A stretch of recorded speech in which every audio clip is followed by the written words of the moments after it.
Hello everybody, welcome to Sketch Club. I'm Jason Meyer, and tonight we're going to do one more bonsai before we move on. So we're going to be focusing on the space in between. Miss Susan, how are you tonight? How are you? Looks like alright, Marty's back in town. Excellent, excellent, excellent. It's good to be able to get out of town. Miss Christy, good to see you.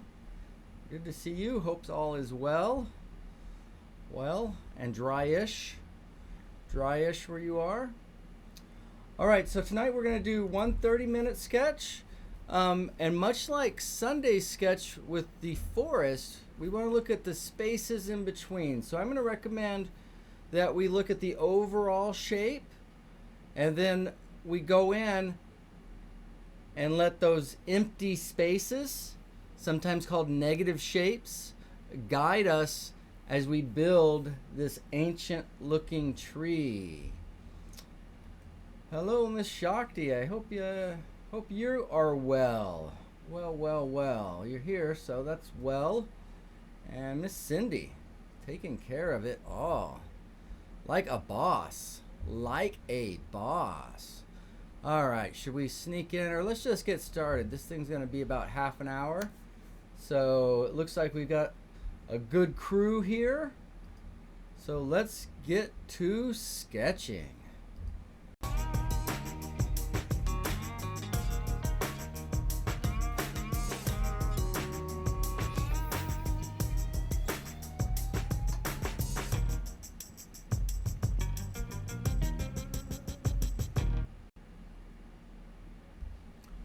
All right, so you can see the bonsai reference that we're going to be using here. And again, that's a little note. I was listening to a talk by Muji. You see by the power of your own light. So if you need something, a little depth to chew on tonight, you can think about what that means. You see by the power of your own light. All right, so I like just to feel my way through this. And do you see a basic triangle shape overall? And then where's the far side on the left? Where's the far side on the right? What's the beautiful gesture in that trunk? How does the tip top of the tree line up with the trunk of the tree? So there's just some main points here we want to see and look at. And on top of that, we want to think about how it's going to fit on the page. Its size. Size and placement is a big deal.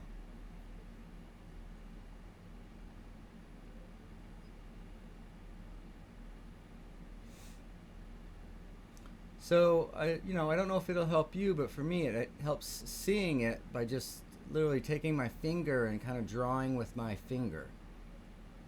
And by doing that a few times, I can kind of get a sense of the whole thing on the page. And that's really what we're after.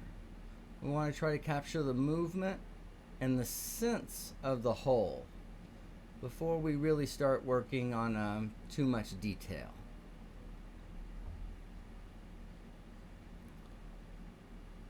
So like we talked about on Sunday, a big part of bonsai is the aesthetic balance, right? The width of the trunk of the tree versus the height of the tree, the angles of the branches, right? They're not poking necessarily straight up. If you can get some bending down, right? The weight of age. Give it some character. Nice and pretty. I appreciate the nice and pretty, the young. I appreciate my young daughter, but I don't know. I think the character that comes with age is much more interesting. Much more interesting and quite beautiful in its own way.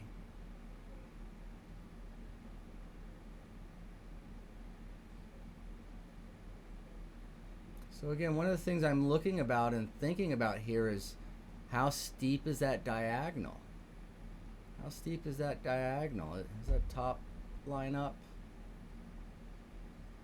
Is it out like a form, or is it cut in? Right, all those things. Because honestly, making this thing round or making it three-dimensional, that's pretty simple, really. But giving it a movement, a beautiful movement with beautiful proportions, that's not always so simple. Not always so simple.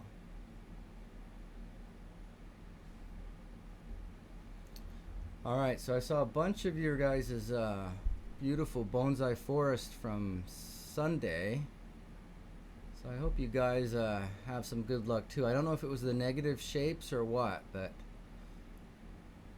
some of you guys seem to really able to grasp onto that concept. And part of what makes this tree look so massive is the shallowness of its container, right? The container that these trees live in are a big part of the aesthetic, the overall feel, right? And again, we want to feel like it's a beautiful ancient tree. Beautiful ancient tree. And some of them are hundreds of years old. I think Cindy found out there was two bonsais in the world that are over 1,000 years old. So we need some character. You don't get to be 1,000 without having a little character.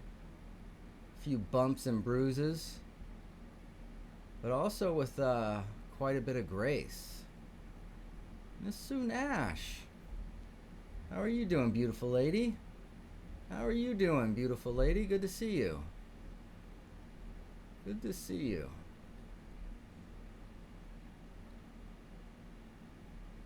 So I want to hand it to a lot of you guys, because I know a lot of you guys weren't really techies.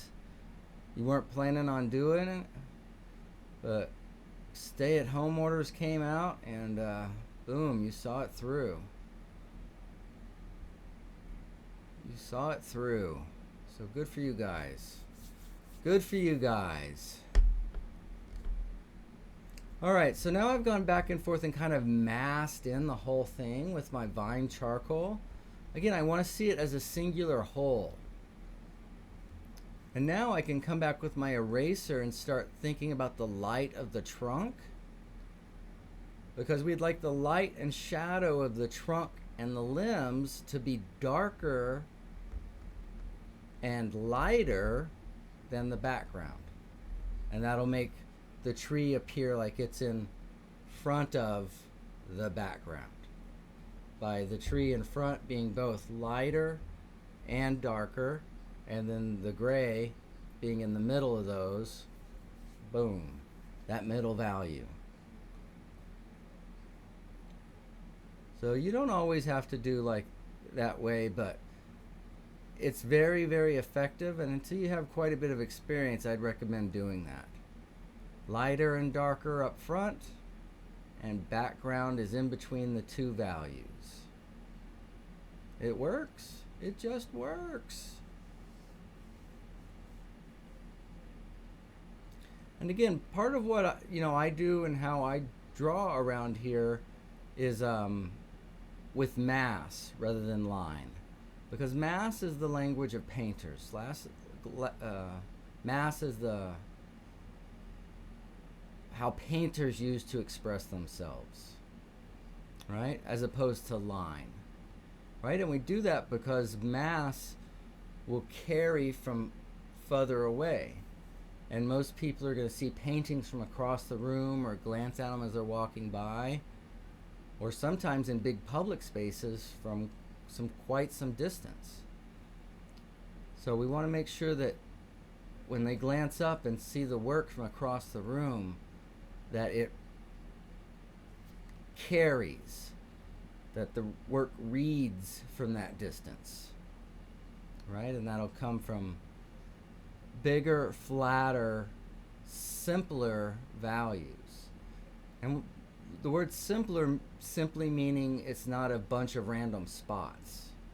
but try to have a few values, and the values can be very complex shapes. Hard edges, soft edges. That value can run from the tree trunk into the ground. All right, we have some cast shadow in the ground as well. But the arch of that trunk is so important. Look at that thing throw itself back. And then as it's throwing itself back, it's extending itself out on that first limb. Look how long that thing is. Right? We want that to read as just a fraction of that trunk. Just a fraction. That is a meaty trunk. One meaty trunk.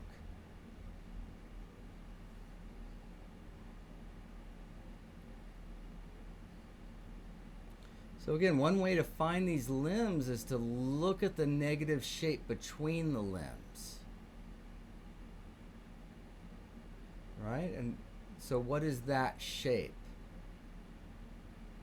Right? And I think it's especially useful here. And if we can get slightly different sizes, or definitely different sizes, but also different shapes, and in this case, different directions, right? We want to get kind of a radial thing going here. And by the way, watch as I do this. I get this wrong this first time. And I start shading this little limb, but I've got it too far forward, right? Because what it does is it straightens up that trunk. You'll see me later, I'm going to come through and erase that. And I got to move it over a bit so that trunk has a chance to arch back. Right? It's not straight up and down. That trunk's doing like yoga and stuff, man. For reals. For reals.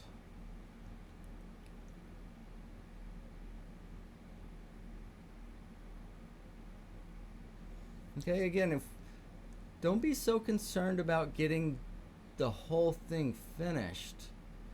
But even if you just get 2 or 3 branches in there on that trunk, what is it going to take for us to get those beautiful proportions on there?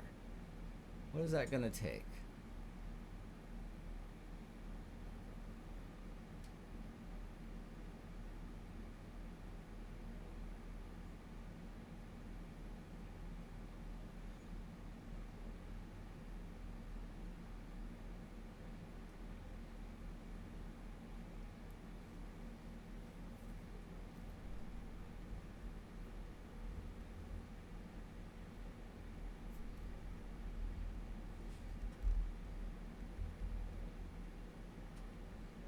Cast shadow.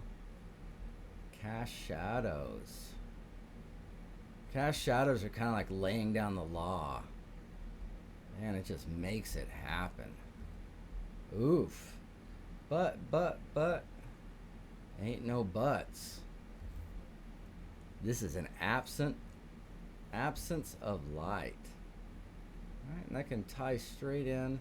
And I don't see it in the photo.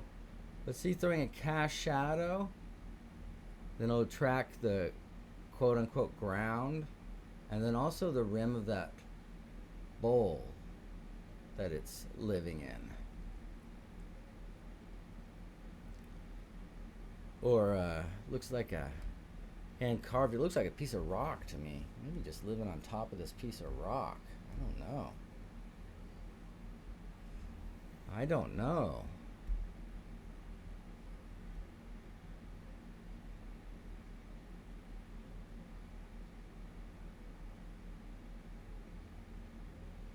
Okay, so see how I stretch that light as a diagonal?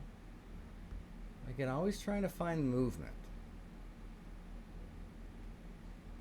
And then I'm wanting to get some shadow under here because this is going to ground. It's going to kind of secure and anchor this whole thing.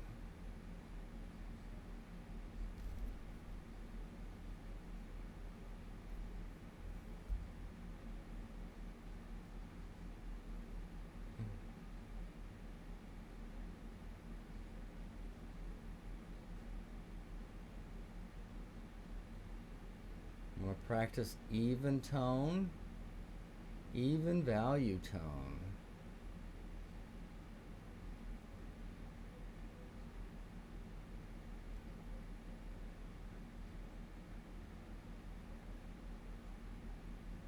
And a cast shadow from the pot and the tree. Just makes it real, lays down the law. We ain't playing around. We are here.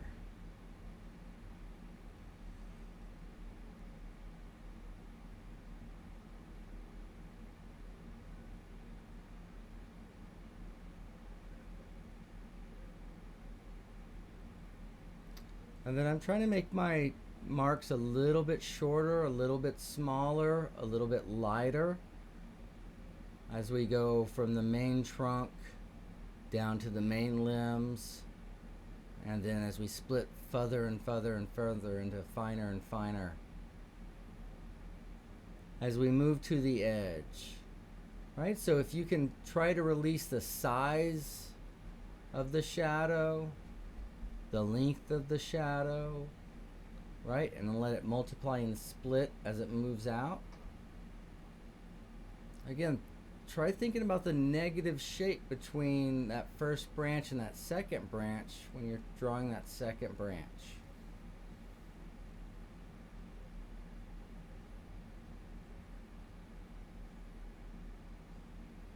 All right, and this is a form shadow, meaning it's happening because it's wrapping around. So that's going to call for a soft edge.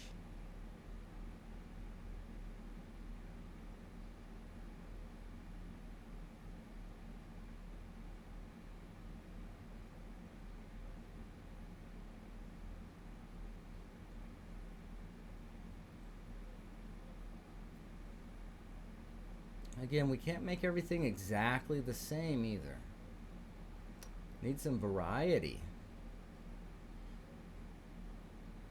This is art, not mass manufacturing.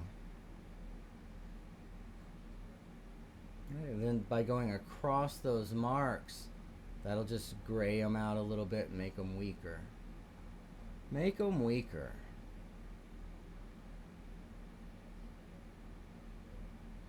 I still haven't seen the error in my ways yet. Still have not seen the error of my ways. I think it's coming. We'll see. Let's hope for redemption here for me. Let's hope for some redemption.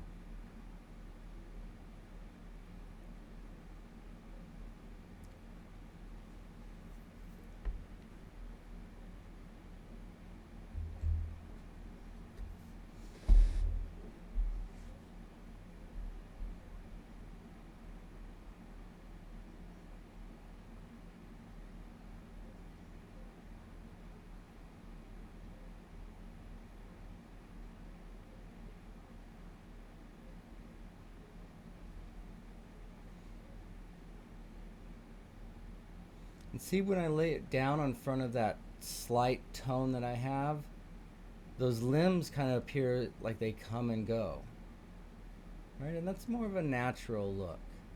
And now I'm literally gonna work off of these negative shapes. And is this where I learned that I've got that in the wrong place? Let's see. Start to recognize the errors of my ways. But again, you've got to kind of have to do it before you begin to see these things. Again, so this whole shape I'm doing that's the space in between. In between what? Well, in between the limbs. In between the limbs.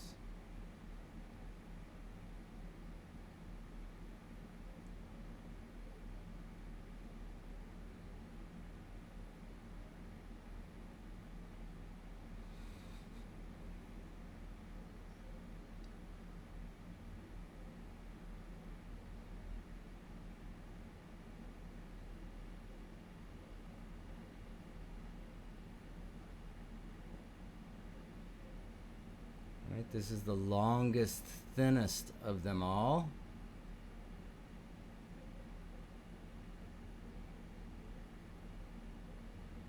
Again, try to see what kind of overall shape we have with that negative shape above it.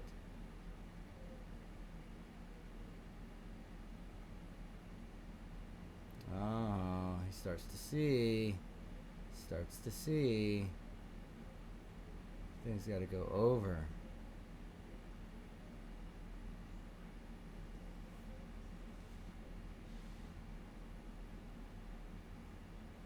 Can you see almost a dancer stretching or a soccer player kicking a ball?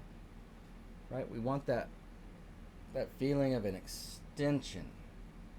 Right? A bending and extending. Really look for those actions and then try to understand how with simple shapes you can make those actions happen. Okay? And don't be in a hurry to finish. Be curious about it. That's curious. How would I do that? How would I do that? Curiosity is much more fun than deadlines. Curiosity is much more fun than deadlines, in my humble opinion.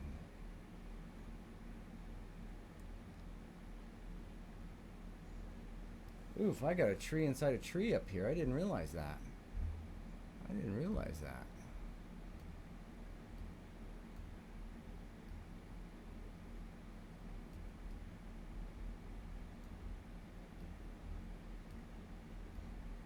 There's one little more tree here as you figure out how to finish up.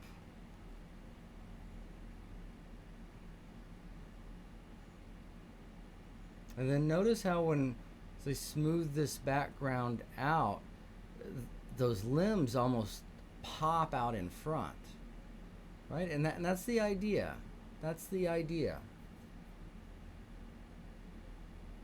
We want the foreground to feel like it's in front of the background.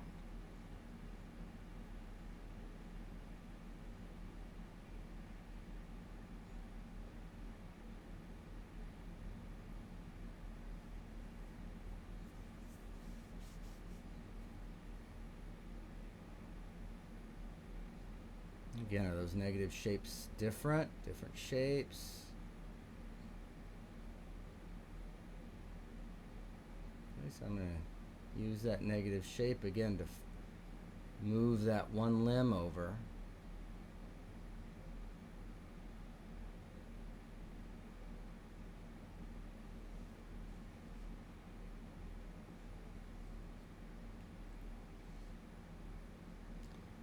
So how do we make our light there? Well, it's made with actually our dark, our number 4 value, and our air, our number 3 value. Can you see that? Again, once you start kind of understanding how it's actually made, and that just helps you get more control over what you're up to. Get where you want to go quicker, more efficiently, more impressively. That's important, right? Is it? Is that important, impressing people? Well, impress yourself. That's what we're trying to do. It's what I try to do anyway.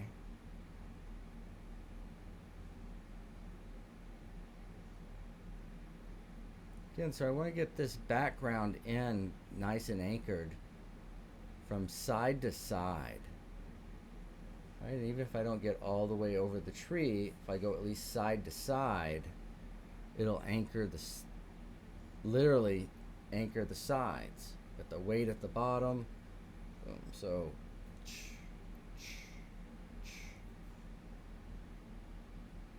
did you guys catch that? That's pretty technical.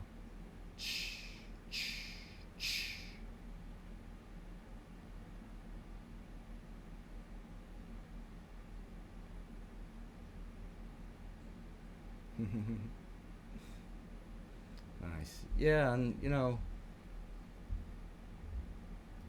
ideally you do want it to be like a meditation. You do. And it can be. For me, it's been, kind of a learning, thinking, and focusing.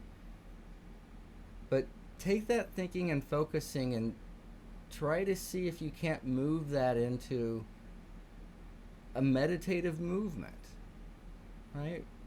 Where literally I'm just enjoy watching these marks transform. Like right now, being kind of smooth, quieted down. It's just a joy to see that. And the reason it's a joy to see that is because how it affects the light and the dark and everything else. And then what it does to the whole scene. Right? 'Cause that's the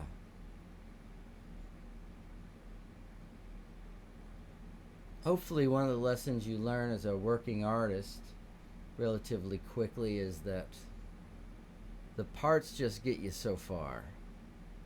Right? And at least for me, that so far wasn't very satisfactory. I wanted more unity, harmony as a whole. So where is that going to come from? Well, exactly. It comes from the entire thing. Right? So it comes from seeing the entire thing as a single piece, as a whole, rather than focusing on individual parts for their own sake.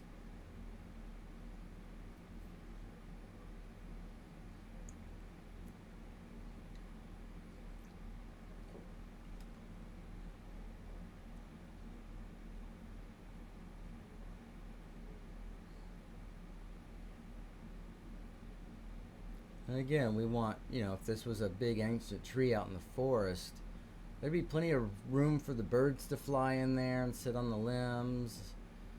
And that's also the idea, is that that trunk is big enough and strong enough not only to hold and support, but man, to draw all that stuff up from the roots and feed it into what we do see. Right? And at the same time, the ends of the tree are light and airy enough that birds can fly in and even nest or just hang out. Whatever's needed. Whatever's needed. That trunk's strong enough to hold those rambunctious little boys climbing all over it.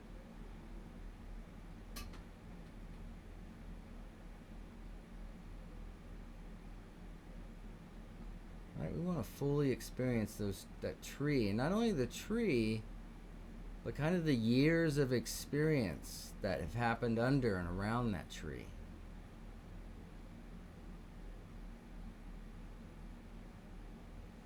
Right? These ancient beings with long memories.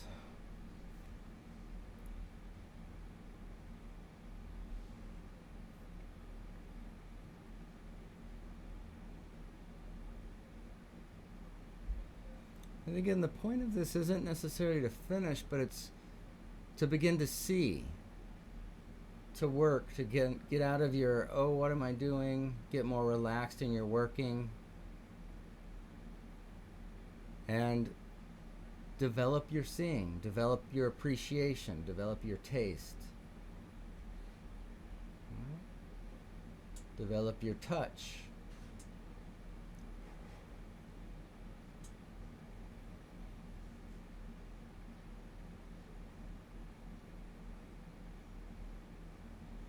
All right, we're getting close here, guys. We're under 3 minutes now. So as you can see, obviously I'm not going to get the whole thing in there. But try to get a small part and see what you can do with that one part. All right? Did we get that trunk stretching and bending? Yeah, a little bit. Would I like to do it more? Well, you betcha. But that's just kind of the way it goes. You get what you get, and you don't get upset. At least that's how Pinkalicious teaches it. Good old Pinkalicious.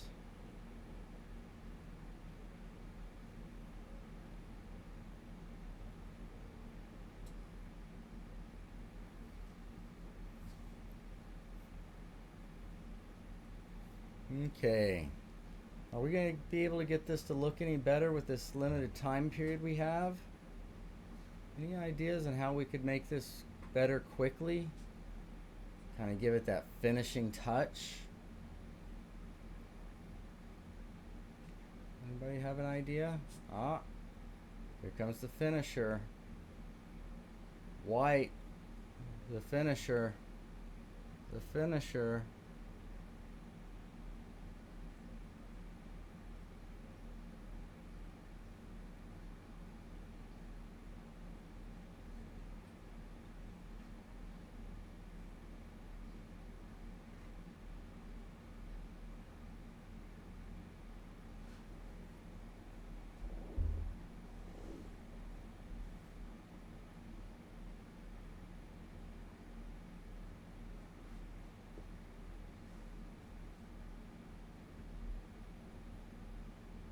Isn't it amazing what a little white can do?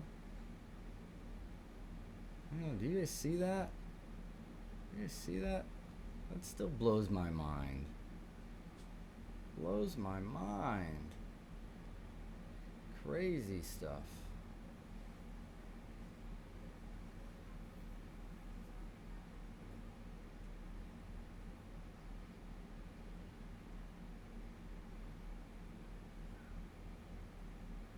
Right. It's always good to have a most and a least, and some sort of movement between those two.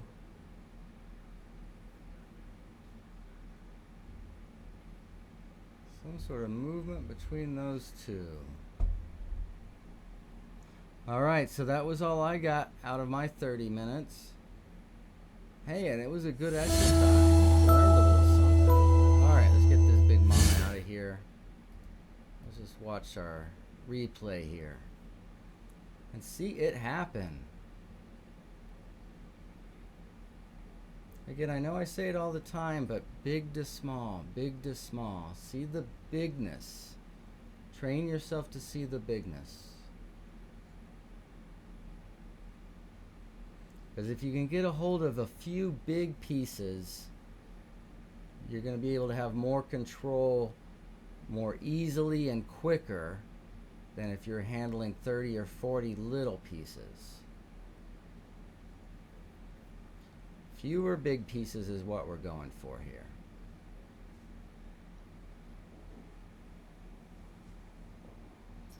But we also want to orchestrate those few big pieces.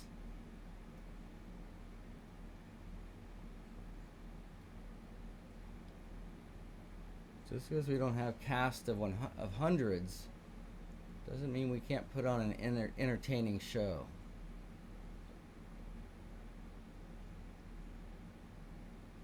Right? And ultimately, this has to be visually entertaining. It's got to look good, be visually stimulating.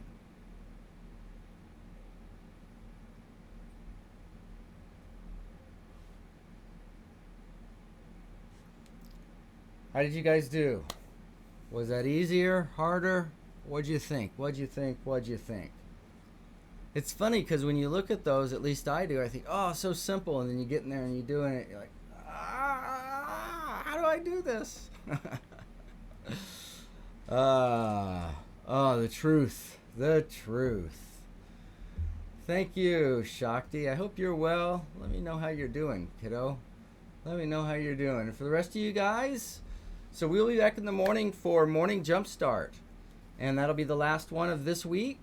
This is the last sketch club this week. We'll be back on Sunday for another sketch club. And then for those of you in class, we'll be back on Friday to check in with your paintings. And remember, you've got another week after Friday to keep working on your paintings. All right, so a little intense. I'm sorry. Did you just stop in for I thought you remember how I was. Christy's known me since, well, kindergarten, actually. Oof, that's a long time. A long time. All right, thank you, Shakti. Thank you, Susan. Good to have you guys. Sue, thanks for being here. Miss Claudia, as always, hope to see a lot of you guys in the The world went away. There we go. There we go. So that's all right. Try not to get too intense next time. All right, love all you guys. Christy, great to see you again. Hope to see you guys back soon. And take it easy. Bye, everybody.